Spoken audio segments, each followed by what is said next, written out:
présentation, on en a parlé un peu dans notre propos liminaire, c'est que l'une des missions de l'école, c'est de former un citoyen modèle, capable d'assurer l'avenir de notre pays. Dans la construction de ce citoyen modèle, il y a une part importante qui est réservée à l'éducation aux valeurs. Quel type de citoyen voulons-nous demain? Sa formation ne peut pas se limiter au strict contenu des enseignements apprentissages sur le plan pédagogique. Il est donc nécessaire d'abord dans la recherche du bien-être de l'enfant, parce qu'il faut que l'enfant se sente bien à l'école, que son épanouissement soit garanti pour qu'il soit enclin à être réceptif aux enseignements qu'il reçoit. Et pour que ce bien-être-là soit assuré, il faut d'abord qu'il soit en bonne santé, c'est important. Et la contribution du sport à la santé des enfants est essentielle. Donc, c'est un facteur important pour nous d'occuper les enfants au-delà des enseignements apprentissages avec des activités saines. Et parmi ces activités, les activités sportives sont les plus importantes. Si vous allez dans nos écoles, dans les établissements, les meilleurs amis des élèves, ce sont les professeurs de sport, parce qu'ils encadrent les enfants dans les activités péri- et parascolaires.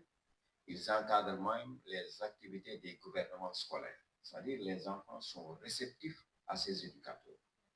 Si maintenant nous réussissons à travers ces éducateurs à assurer la transmission des valeurs et les valeurs qui sont enseignées à travers l'escrime sont des valeurs essentielles. J'en veux pour exemple deux ou trois, mais la valeur la plus essentielle pour moi, c'est l'endurance. Il faut qu'on apprenne à nos enfants à être endurants, qu'on leur signifie que rien n'est facile, rien n'est donné sur un plateau d'or dans la vie. Il faut qu'on apprenne à se battre, à bien se comporter dans la durée, à travailler pour avoir une bonne récompense.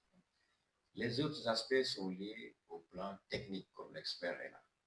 L'agilité, l'adaptation aux situations de vie, c'est d'une importance capitale. Parce que dans la pratique de ce sport, au cours des combats, le combattant est obligé de s'adapter aux différentes propositions qui sont faites par son adversaire. Et cela est essentiel pour nos enfants parce que nous les préparons sur le plan pédagogique de manière très rigide, résolution de problèmes, etc. Mais il est important aussi que sur des aspects de la vie quotidienne, que nos enfants apprennent à se comporter et à s'adapter. Parce que le monde aujourd'hui est en pleine mutation, surtout avec les nouvelles technologies, avec ce décloisonnement qu'il y a, le monde est un village. S'ils ne sont pas protégés et s'ils ne savent pas s'adapter, ils seront perdus. Donc, je pense que toutes ces disciplines qui nous aident à forger un citoyen fort, mentalement surtout, et capable de s'adapter, sont les bienvenus à l'école. Je pense qu'aujourd'hui, c'est nous-mêmes qui devons payer pour que ce programme entre à l'école. Donc, si on nous offre ce programme, c'est sûr que nous allons faire toutes les facilités nécessaires pour sa réussite.